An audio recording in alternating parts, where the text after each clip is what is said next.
Il est le jeune Français dont tout le monde parle, celui vers lequel sont tournés depuis le mois de juin dernier tous les regards, Romain Langasque, 20 ans, le troisième joueur français de l'histoire à avoir remporté le British Amateur, le seul des 5 joueurs français présents à St Andrews à avoir passé le cut du British Open. En l'espace de quelques semaines, la vie de Romain a plus que largement changé. Oui, il y a eu beaucoup de changements, on a beaucoup parlé de moi ces derniers temps, on m'a beaucoup mis en avant, mais après j'essaye de rester quand même focalisé sur mon golf et sur ce que j'ai à faire, et puis tout ce qui est les médias entre guillemets, et les agents et tous les sponsors qui peuvent venir me contacter, c'est mon père et ma famille qui s'en occupent. Ça me permet de moi rester sur mes objectifs et continuer à avancer. La première concrétisation d'un potentiel très tôt détecté, mais le plus surprenant, c'est la manière dont Romain Langasque a signé ses exploits, sans jamais douter, et peut-être faut-il voir derrière cette confiance la patte de celui qui est désormais son entraîneur, Benoît de Coulombier. Je sentais que j'avais la possibilité de le faire, mais entre la possibilité de le faire et le faire, il y a une différence. Et je m'y attendais pas forcément, c'est venu limite un peu plus vite que je pensais, parce que je pensais pas que le travail avec Benoît allait se mettre en place aussi vite. Et c'est vrai que du coup, c'est arrivé un peu avant. Je m'y attendais pas vraiment, donc...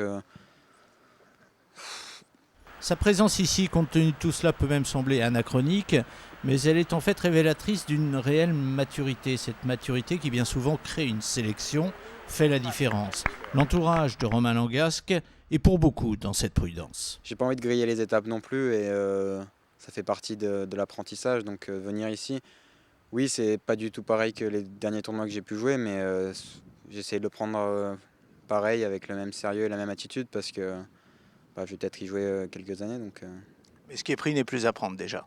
Oui, voilà, c'est de l'expérience, ce que j'ai pris avant, ce que je vais prendre dans les mois qui arrivent, parce que je vais quand même jouer pas mal de gros tournois. Oui, voilà, c'est de l'expérience, je prends tout ce qui vient et puis j'essaie d'avancer comme ça. La décision n'était pas facile à prendre pour un gamin qui rêve de gagner sa vie dans le golf, rester amateur pour pouvoir jouer le Masters, ou passer pro et attendre une nouvelle hypothétique opportunité de le jouer. Là encore, c'est la tronche qui a fait la différence.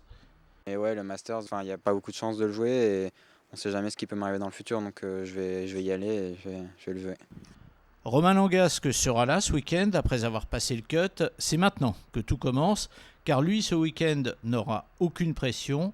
Sans peur de la défaite, le succès, bien souvent, est beaucoup plus accessible.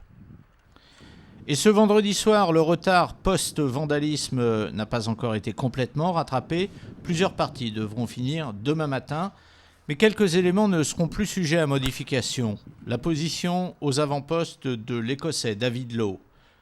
La présence dans le cut d'une grosse douzaine de Français, emmenés par des locomotives qui ont nom Adrien Sadier et Alexandre Wiedemann.